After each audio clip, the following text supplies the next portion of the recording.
사무엘상 28장 1절부터 25절까지 교독하겠습니다. 사무엘상 28장 1절부터 25절 1절부터 교독합니다.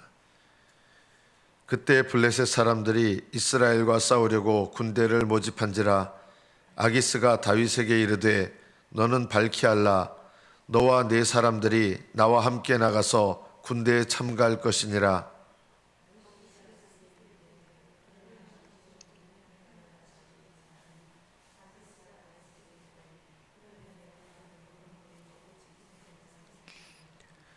사무엘이 죽었으므로 온 이스라엘이 그를 두고 슬피 울며 그의 고향 라마에 장사하였고 사울은 신접한 자와 박수를 그 땅에서 쫓아내었더라.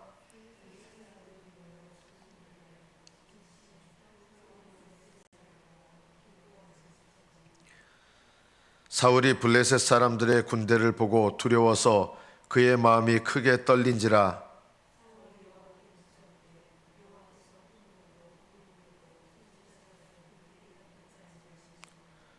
사울이 그의 신하들에게 이르되 나를 위하여 신접한 여인을 찾으라.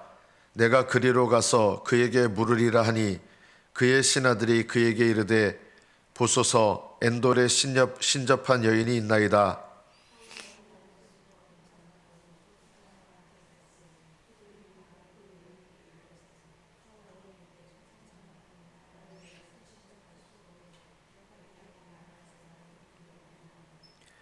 여인이 그에게 이르되 내가 사울이 행한 일 곧 그가 신접한 자와 박수를 이 땅에서 멸절시켰음을 아나니 네가 어찌하여 내 생명에 올무를 와 나를 죽게 하려느냐 하는지라.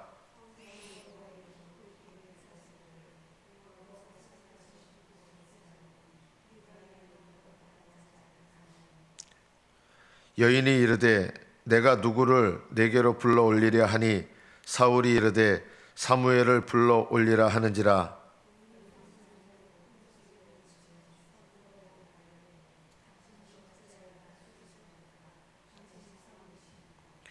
왕이 그에게 이르되 두려워하지 말라.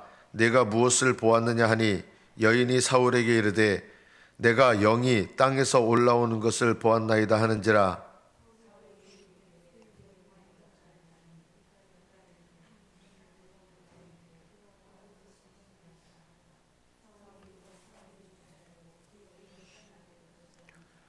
사무엘이 사울에게 이르되 내가 어찌하여 나를 불러 올려서 나를 성가시게 하느냐 하니 사울이 대답하되 나는 심히 다급하니이다.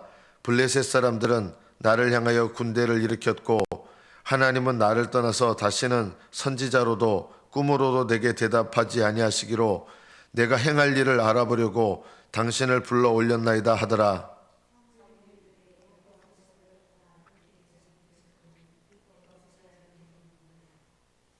여호와께서 나를 통하여 말씀하신 대로 내게 행하사 나라를 내 손에서 떼어 내 이웃 다윗에게 주셨느니라.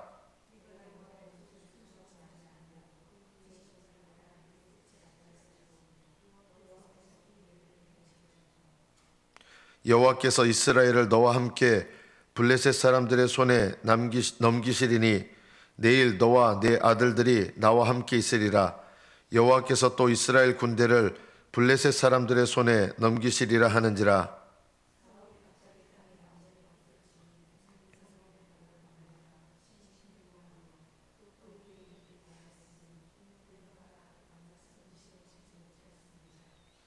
그 여인이 사울에게 이르러 그가 심히 고통당함을 보고 그에게 이르되 여종이 왕의 말씀을 듣고 내 생명을 아끼지 아니하고 왕이 내게 이르신 말씀을 순종하여 싸우니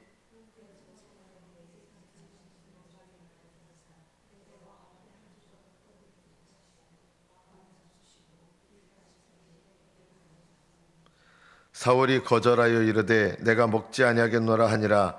그의 신하들과 여인이 강권하며 그들의 말을 듣고 땅에서 일어나 침상에 앉으니라.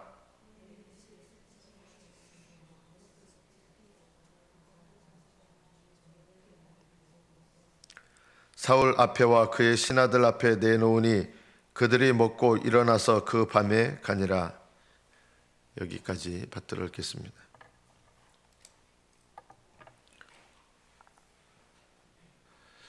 오늘 이 본문의 그 대부분 내용은 사울이 죽기 전날 일어난 일입니다.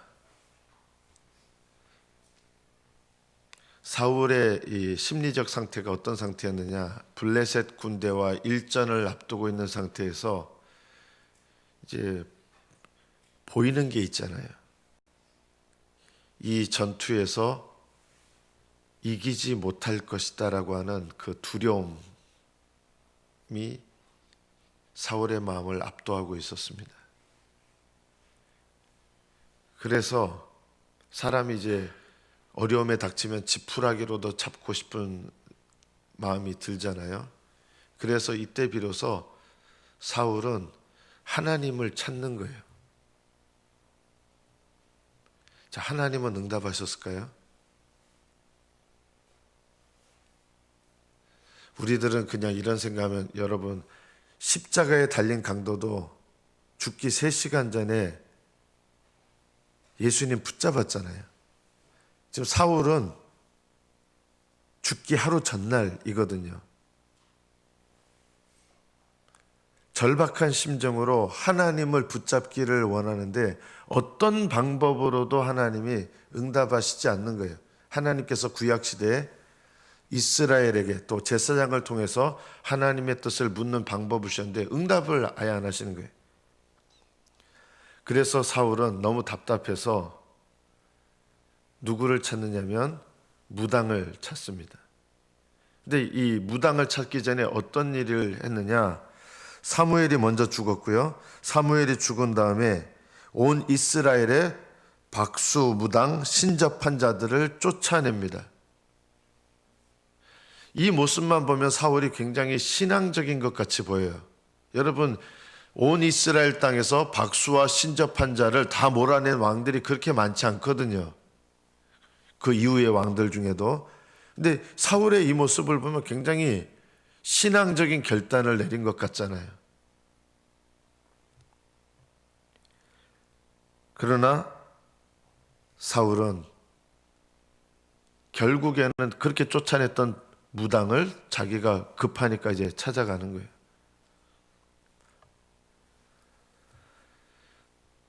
우리가 사울의 오늘 이 본문을 해석할 때 참 이게 쉽지 않은 본문입니다. 어떤 부분이냐면, 무당이 무당한테 가서 아무런 방법으로도 하나님을 알려주시지 않으니까 사무엘을 만나고 싶었던 거예요. 그래서 무당을 찾아가서 좀 불러달라, 죽은 영혼 불러달라 한 거예요. 신접한, 그 당시에 익숙한, 하나님이 하지 말라고 한 신접한 방법이에요. 무당이 알겠어요 해가지고 막 예를 들어서 우리나라처럼 딸랑딸랑 하면서 사무엘이여 오소서 뭐 이런 식으로 했겠죠. 그런데 이 무당의 눈에는 보이는 거예요. 무당, 이게 가짜 무당은 아니에요. 진짜 무당이에요. 무당의 눈에 땅에서부터 이렇게 사람의 영 같은 것이 이렇게 올라오는 거예요. 이거는 거짓이 아닙니다. 그래서 이 무당이 자기가 평소에 쓰던 방식으로 하던 그런 게 아니라 전혀 다른 모습으로 이렇게 땅에서 영이 올라오는, 이건 자기도 경험하지 못했던 거예요. 그래서 이 무당이 불러올린 사람이 사무엘이냐 아니냐,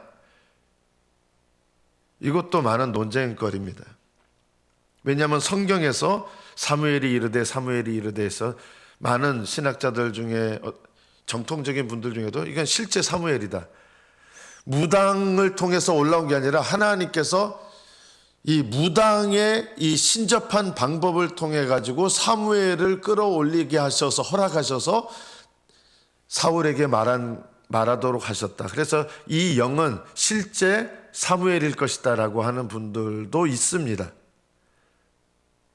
그러나 저는 개인적으로 이거는 사무엘이 아니라 악한 영일 것이다. 왜냐하면 하나님은 다른 방법으로도 말씀하지 않았는데 이런 방법을 통해서 하나님 말씀하신다? 저는 이거는 그럴 가능성은 거의 없다.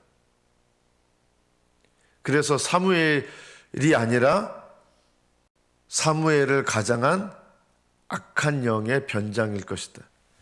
여러분, 무당들이 부모님 불러오면 부모님이 옵니다. 그게 부모님 모습으로 와요. 무당복에. 근데 그게 실제 부모님의 영혼이냐? 아니에요. 귀신들이 속이는 거예요. 이건 역시도 속이는 것일 수 있다. 그런데 사무엘이 얘기하는 것과 비슷하게 얘기하잖아요. 이미 이 얘기는요, 이전에 사무엘이 사울에게 했던 얘기예요. 귀신들도 알아요. 제가 이제 주목하는 게 뭐냐면, 사울은 사무엘, 여기서 올라온 사무엘이 뭐라고 얘기를 하냐면 무당을 통해서 얘기하는 거예요.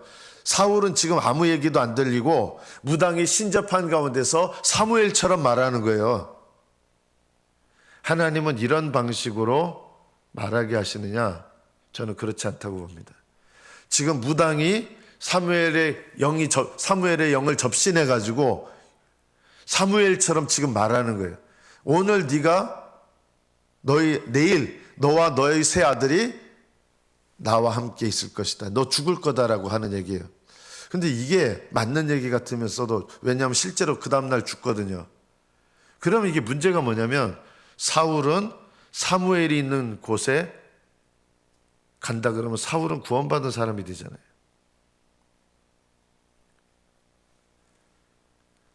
구약 이스라엘 사람들 중에 믿는 분들은 우리가 소위 낙원이라고 하는 곳으로 갔습니다. 낙원은 하늘나라에 있는 거 아니에요. 구약시대 낙원은 땅 밑에 있었던 것 같아요. 영적으로 말하는 거예요. 영적으로. 구약시대 낙원은 땅 밑에 있었습니다. 그런데 나사로, 우리가 잘 알고 있는 부자와 나사로에서 나사로도 어디가 있느냐? 하늘나라 간 거 아니에요. 나사로도 구약시대 인물이기 때문에 믿는 자들이 가는 곳에 있었던 거예요. 그래서 너희가 여기로 올 수 없고 여기서 글로 갈 수도 없다. 같은 장소인 것 같지만 구별된 장소인 거예요. 그 구별된 장소 중에 믿는 자들이 가는 곳이 있었고 믿지 않는 자들이 가는 곳이 있었어요. 어떤 의미에서 사울은 죽은 자들이 가는 곳에 함께 갔지만 사무엘이 있는 곳으로 가지 않았을 것입니다.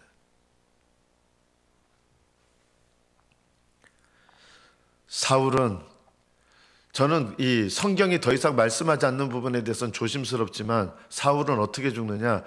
사울은 특징이 있어요. 하나님께 버림받은 사람들의 상징입니다.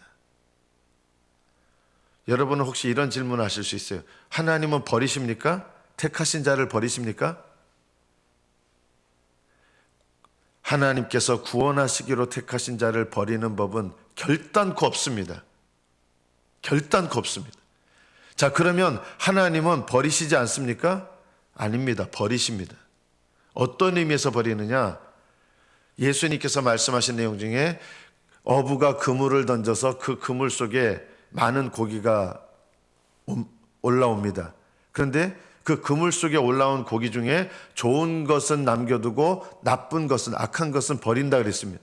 이게 뭐냐면 복음에 반응하는 사람들 중에도 하나님의 택하신 자들이 있고 택하지 않은 자들이 있어요. 버리는 고기가 뭐냐면 택하지 않은 자들이에요. 겉으로는 복음에 반응한 것 같지만 하나님의 성령께서 택하신 자를 부르시는 그런 부르심이 아닌 사람들이에요. 사울은 그런 의미에서 버림받은 자들의 상징입니다.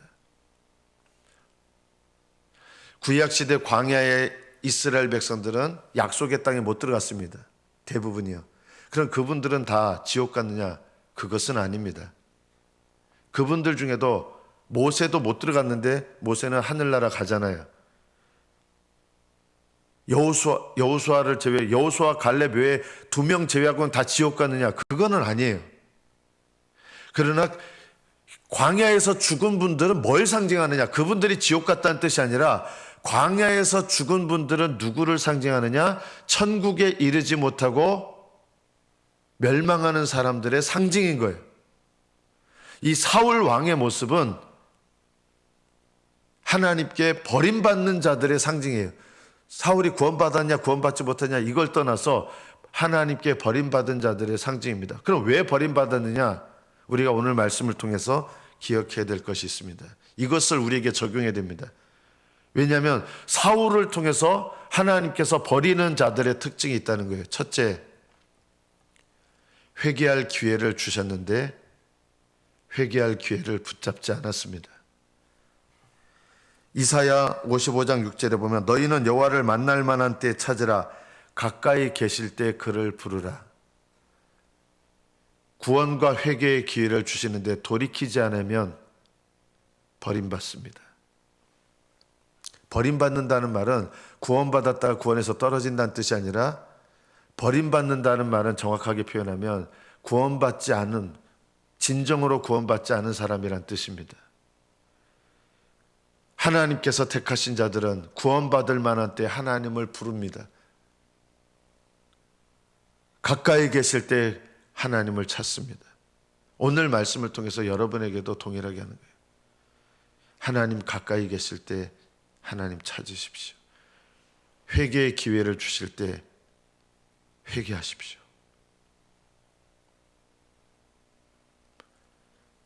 수많은 분들이 사울처럼 될 것입니다. 오늘 본문을 통해서 무엇을 깨달아야 됩니까? 저는 이게 악한 영이라고 생각을 합니다. 왜 이렇게 되냐? 평상시에 하나님의 방법을 묻지 않으면 악한 영에게 결국은 속게 됩니다. 이건 악한 영의 역사입니다. 지금 하나님께서 무당을 통해서 진리를 계시하시고 그런 일 없습니다.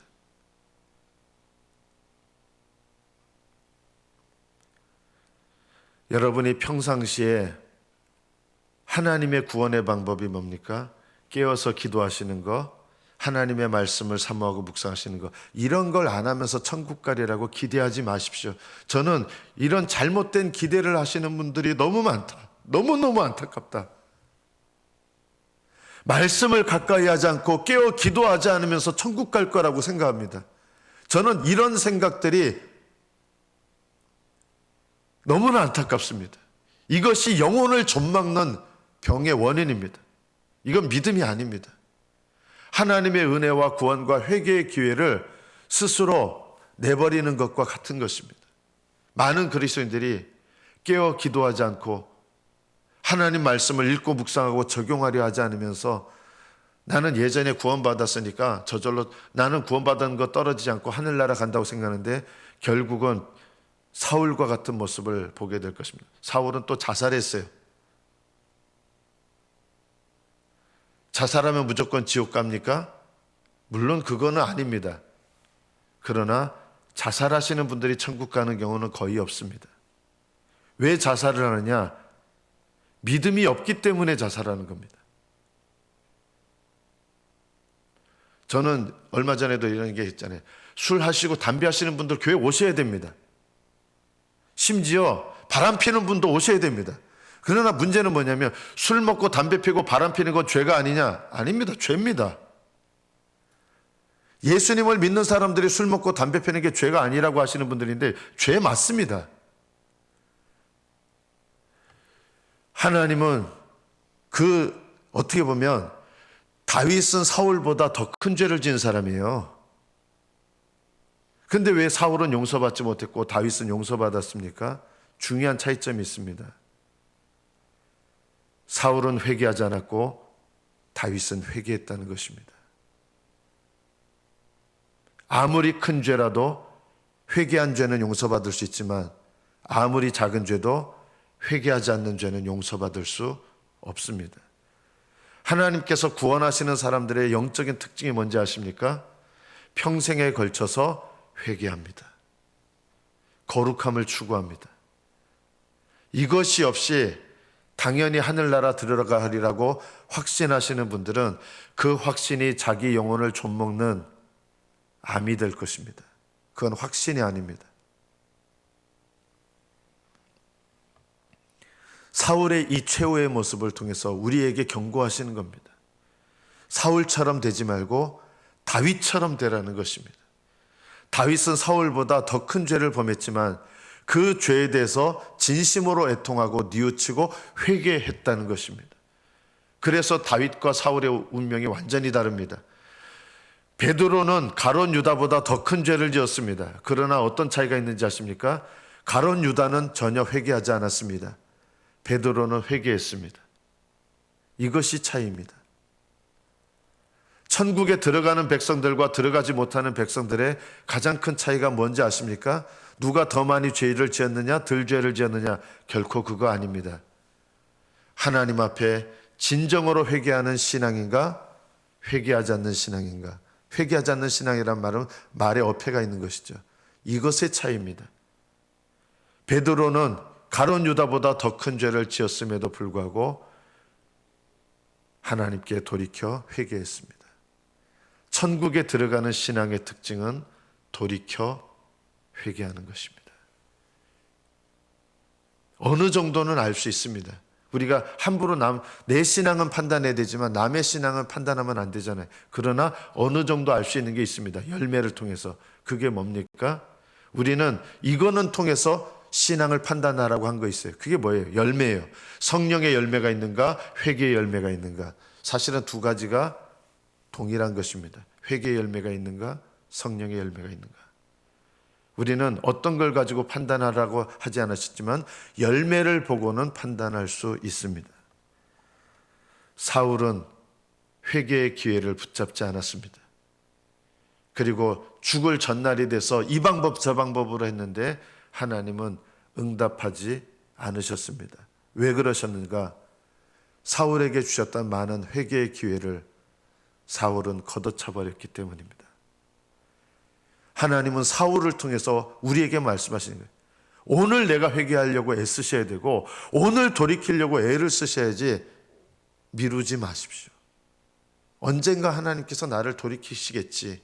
이런 생각 가운데서 회개의 기회를 걷어차고 내 인생을 낭비하고 결국은 그렇게 살다가 어떻게 되느냐? 사울의 이 비참한 최후처럼 불쌍한 영혼이 될 수 있는 것입니다. 신앙생활은 미루는 것이 아닙니다. 내일이 아닙니다. 오늘이라고 하는 동안에 돌이키고 오늘이라고 하는 동안에 하나님의 뜻 가운데 순종하기를 배우는 것입니다. 내일은 내일이 염려할 것이요 그날 일은 그날에 족하다. 내일 일은 여러분에게 속해 있는 일이 아닙니다. 내일부터 뭐 하겠다, 내년부터 뭐 하겠다. 하나님은 그런 거 별로 안 좋아하십니다. 신앙은 항상 오늘부터 시작입니다. 주님과 오늘부터 새롭게 동행하시는 저와 여러분 되시기를 축복합니다. 기도하겠습니다.